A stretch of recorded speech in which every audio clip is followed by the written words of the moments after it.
Support for User Defenders is provided by Adobe XD. Adobe XD reimagines how designers create user experiences for websites, mobile, and more. Try it free at userdefenders.com/XD. I deserve good things. I am entitled to my share of happiness. I refuse to beat myself up. I am an attractive person.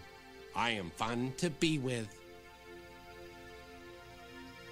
Daily Affirmation with Stuart Smalley. Stuart Smalley is a caring nurturer, a member of several 12-step programs, but not a licensed therapist. I'm going to do a terrific show today, and I'm going to help people because I'm good enough, I'm smart enough, and doggone it, people like me. Well, greetings, User Defenders. It's me, your faithful host, Jason Ogle. I am attempting something that I've never done before. I'm doing a monologue episode where I'm going to be addressing the important and very common condition known as Imposter Syndrome. Imposter Syndrome is defined as a psychological pattern in which an individual doubts their accomplishments and has a persistent internalized fear of being exposed as a fraud. Sound familiar? I know it does to me. In fact, I want to open this up with a story of something that happened really recently. Actually, this is my second time recording this, and I'm kind of glad because what I'm about to tell you happened after the first time recording it, and I wouldn't have had this story to tell you and to get a little vulnerable with you about how I suffer from imposter syndrome. Recently, I had the immense and surprising pleasure of speaking to one of my marketing and UX superheroes, and his name is Seth Godin. I have a feeling that a good percentage of you defenders listening have heard of Seth Godin. He is incredible. He's awesome. And he's really been somebody I've looked up to and learned a ton from throughout the past 25 plus years of my career. And so when he said yes to being on User Defenders, I had first of all, I was completely shocked and completely humbled and grateful that he wanted to be on the show. And secondly, I had about a month plus to kind of realize that he's going to be on the show. I'm going to be interviewing somebody that I've really admired for so long. So here's a couple of lessons that I learned in this process that I'd like to share with you. And this is going somewhere. This is leading up into the main topic here of imposter syndrome. So for one, I think the biggest mistake I made was working myself up so much leading up to my time with Seth. So I had, when in passing, when I would talk to some folks about this opportunity, I would tend to frame it in like, oh my gosh, it's happening. I can't believe this is happening. And just kind of work myself up about it. Like, kind of like, who am I to talk to Seth Godin? It's that kind of mindset. And that was kind of a -1, first of all. Because once you put somebody on a pedestal, all they can do is look down on you. So that was the first thing that I kind of learned about it. So again, all of these things leading up to it and making sure my questions were perfect and all of these things, I worked myself up. So the day of the interview, when it did happen, I just was really starstruck and I just was really nervous. And again, I felt like I didn't belong. I felt like, who am I to talk to Seth Godin, right? And the reality is, he said yes. He said yes to me to be on my show. And that should have been enough for me to go, okay, great. There's a nice validation right there. But I didn't view it that way initially. So here's what happened in the opening moments of my talk with Seth. First of all, I was late, -2 right there. Seth was on time, as he always is. He's such a pro. The guy is an absolute professional through and through. 10 minutes before the time, he sent me a text on Skype saying, ready in 10? And I was like, yep. And of course, me being the recovering perfectionist that I am, I had this panic attack moment about 3 minutes before my interview with Seth of thinking like, oh, this is so important that I have to make sure that my computer is totally fine-tuned. I haven't restarted my computer in a long time. Oh, crap, I better do that. And so I told Seth, I got to restart my computer. I'll be right back. And so all that to say, that takes a few moments. It takes a few moments to restart. It takes a few moments to get all your applications back up. And, and with the gear, recording gear and such, right out from the outset, me getting on the microphone and saying, hi, Seth, I'm sorry I'm late. I'm a total unprofessional right now. And how that was another lesson right there is be prompt. And, there's a quote that I really like a lot is if you're not early, you're late.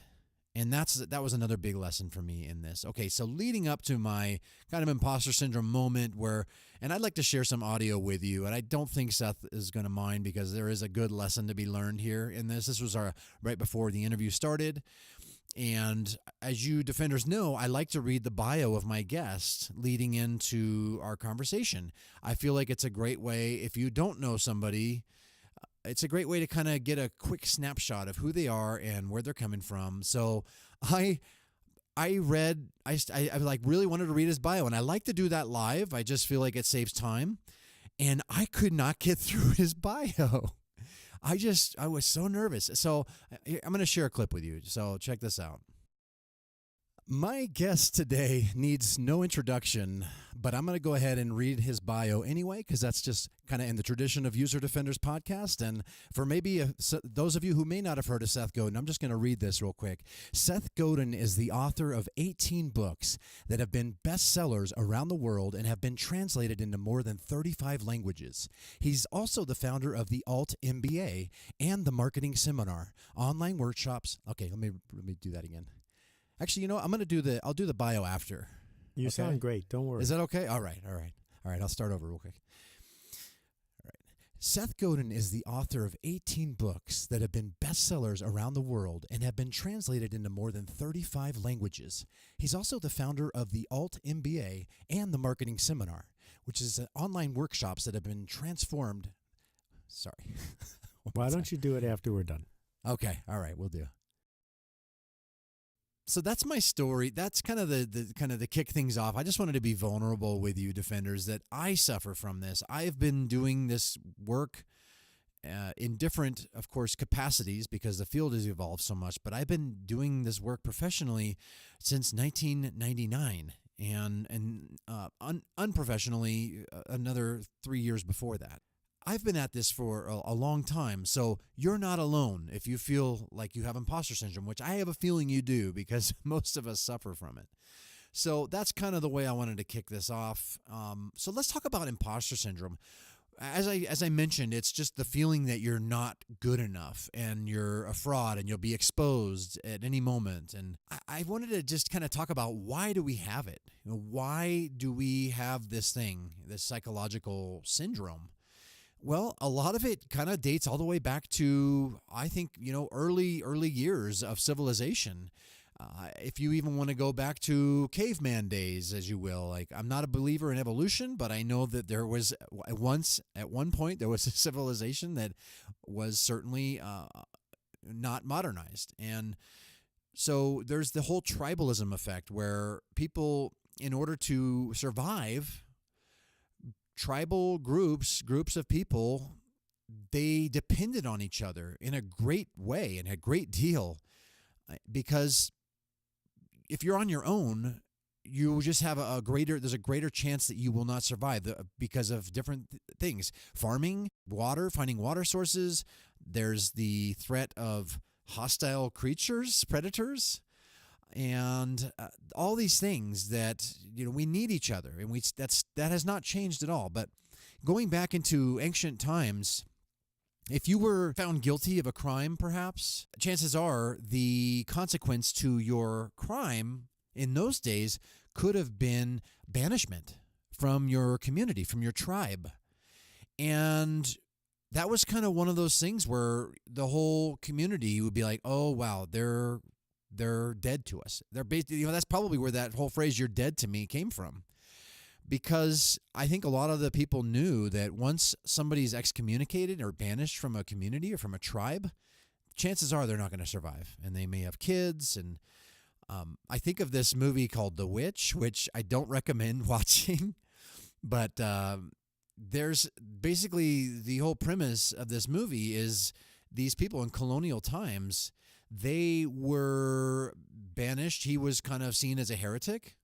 So he was banished. He and his family were banished from their community, and they had to go out and basically live in the woods and dwell in the woods and make their own home there on their own.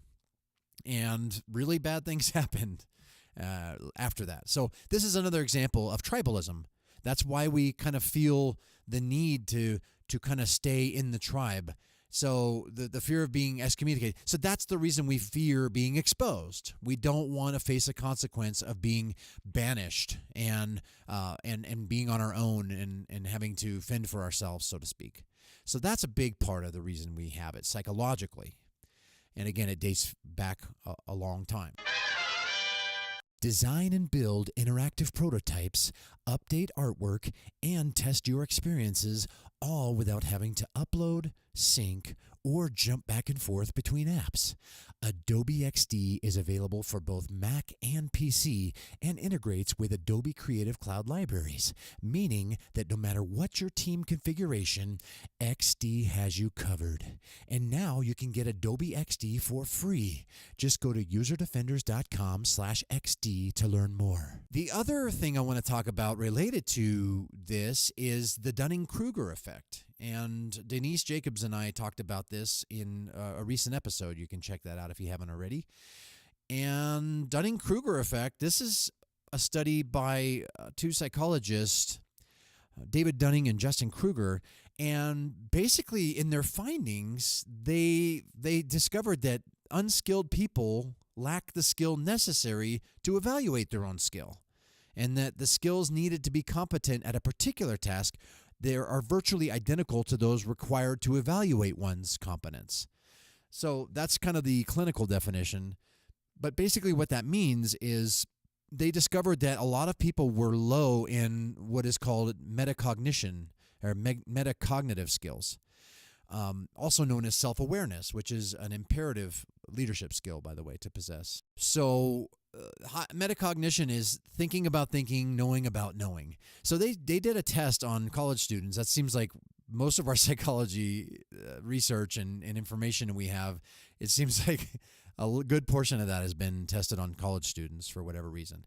But anyway, they did a test and they discovered that people who thought they were really good at something, they tested them and discovered that they really weren't. And so that's kind of where that phrase comes from, is the Dunning-Kruger effect. And of course, we all know the American Idol syndrome. That could almost be a clinical label as well, I think, and it's directly tied to Dunning-Kruger.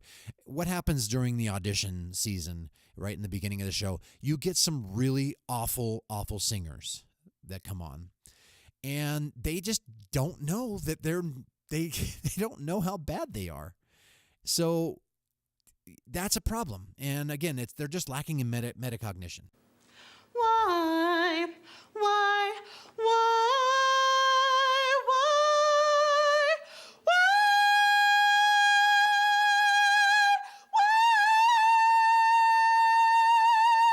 Insanity laughs under pressure, we're cracking. Can we give ourselves one more chance? Why can't we give love that one more chance? Why can't we give love,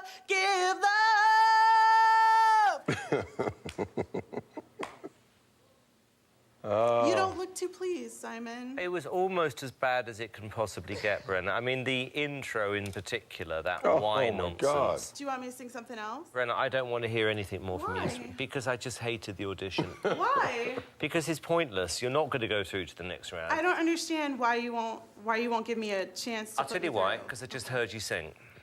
Okay, but I have 10 years of training, so I don't understand why they didn't tell me 10 years ago that I wasn't good. Because Somebody I'll took tell your you money. why, Brenna. Because Same. I wasn't your teacher.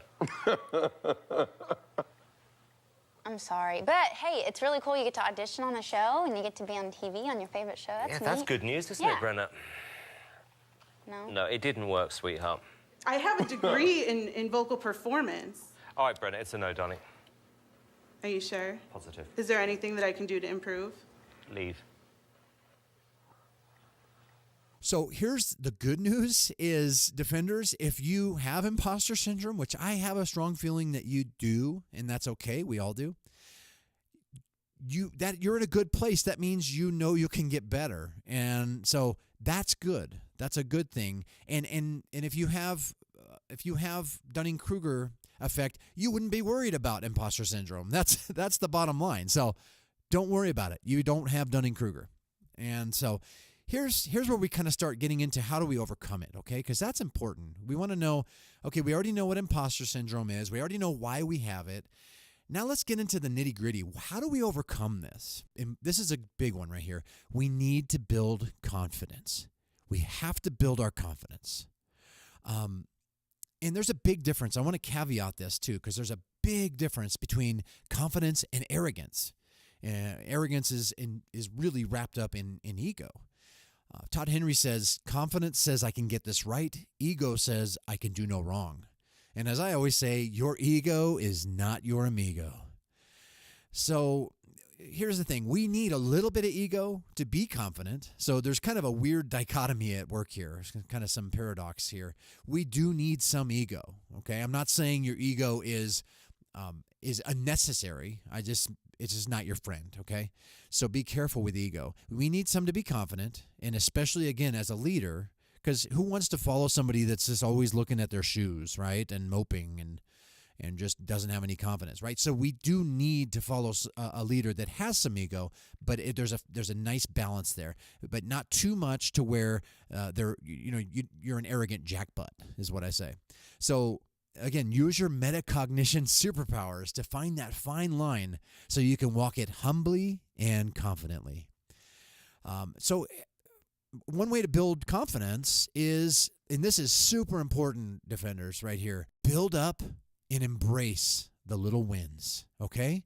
I know as a lot of us, and I know if you're like me, you kind of want those big victories because those are the ones that we tend to kind of really strive for. We want the recognition, and that's okay.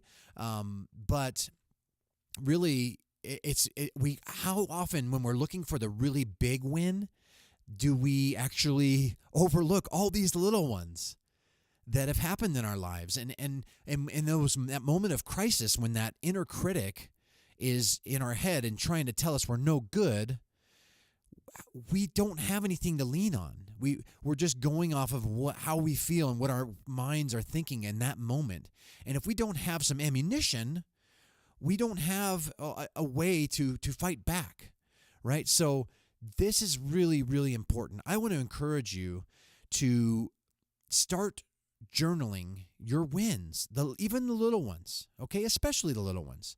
Start journaling your wins. It could be something like, oh, wow, awesome. I got my blog published on an awesome design pub, right? It could be something like that. Like, embrace that. Bookmark that. Put that in your portfolio. And it could be even something like, oh, wow, I won, my website won a design award. Things like that. Like, those are really neat things. And I'm not saying we should always try to win awards. Honestly, some of the best work out there is not quote unquote award winning, right? And here's an example. Like, I love to go to the movies, and I have a feeling you might too. how often when you're looking at Flickster or something, or like the Rotten Tomatoes, and you'll see the Rotten Tomato rating, which means like the film critics, the official film critics have rated it, but then you'll also see like the viewers or users rating. And how often have you seen a movie that is like completely imbalanced, right? Like the critics gave it like 30% Rotten Tomatoes, but then the viewers, the masses, which the movies are really made for primarily, the ones buying tickets, those ratings are like skyrocketed. Those are through the roof. So that's another example right there, just to continue to reflect on your wins when you're feeling like you're just not good enough and a fraud. So you can say, once you look at that, and I use Evernote for this to keep a journal of little wins like this. And I would say you can look at that and you go, yes, I am good enough, and here's proof. So in my interview with Denise Jacobs, who wrote a great book called Banish Your Inner Critic, which I highly recommend. That's another way to overcome imposter syndrome, at least cope with. Again, it's going to be really hard to overcome this, and I'm going to get to that in a second. But her book is really great in giving you the ammunition that you need when that unwelcome voice starts yapping in your skull. I wrote an article too. I'm going to put this in the show notes. This might help as well. It's called "Confidence is Contagious, So is Lack of Confidence," and that was a quote from the great coach Vince Lombardi. So I also want to talk about. I want to kind of share a quote from Ira Glass, because he did this interview way back in 2009, so nearly 10 years ago. That is also known as the Taste Gap. And this interview, this is a snippet. This is a clip from an interview that he did that is still inspiring newer creatives today, and even seasoned ones. I read this and I was like, this is awesome. This is gold. I'm gonna bookmark this as well.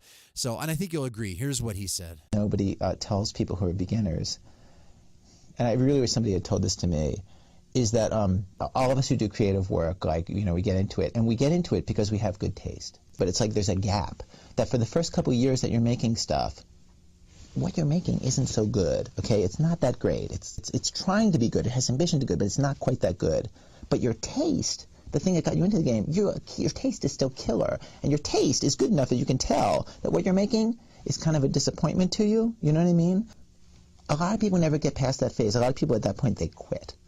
And the thing I would just say to you with all my heart is that most everybody I know who does interesting creative work, they went through a phase of years where they had really good taste. They could tell what they were making wasn't as good as they wanted it to be. They knew it felt short.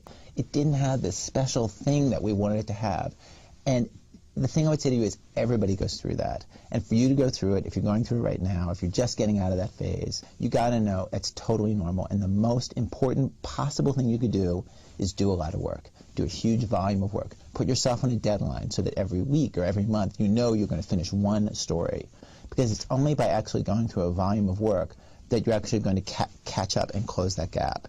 And the work you're making will be as good as your ambitions. In my case, I took longer to figure out how to do this than anybody I've ever met.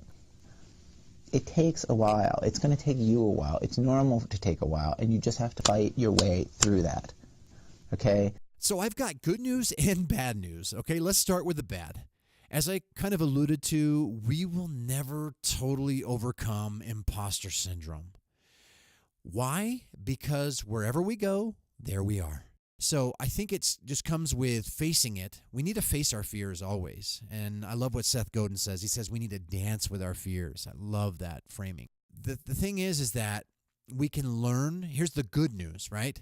We can learn to overcome it and even banish it to the point to where once it even rears its ugly head in our heads, we can immediately stop and we can gain the superpowers to actually silence that critic, and as Denise Jacobs says, banish it, which I love that. So, apply the things. Here's the way. Apply what you learned in this episode. I hope it was helpful, and please let me know if it was on Twitter. And also my inspiring interview with Denise Jacobs that just aired recently. Previously to this, there's 2 parts, so please check that out as well.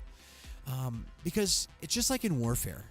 once we know our enemy through and through, we are more equipped to battle that enemy and achieve the victories necessary in this ongoing war. So this is a war. And a battle means it's one and done, right? But a war means it's ongoing. So here's the thing.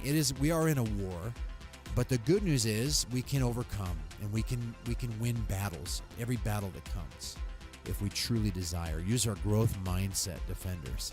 So in closing, fight through it. As Ira Glass encouraged us, I love his quote. We are good. We do have good taste. We just got to fight through the bad stuff. And that's another thing. Get through, if you have a bunch of bad ideas, just get those out, and then you'll eventually get to the good ones. That's another great exercise to do as well. You're not alone. We're all making it up as we go along. And you know what? You got this, Defender. If you found value in this little monologue, the first one ever on User Defenders podcast, please share it, this episode out on Twitter and mention User Defenders. And I'd love to know what you learned and if this encouraged you. And also let me know on Twitter if you have other areas that you'd like me to address in like a monologue format like this, because this might become a habit. So, but that depends. As Jared Spool says, I'll need you to encourage my behavior. So. Thanks so much for listening to this. I really, truly hope that it helped you and encouraged you and inspired you to know that you got this. You are good enough. Okay? So, thanks so much. And again, there's some links in the show notes you can check out. Last but not least, as always, I just want to say, fight on.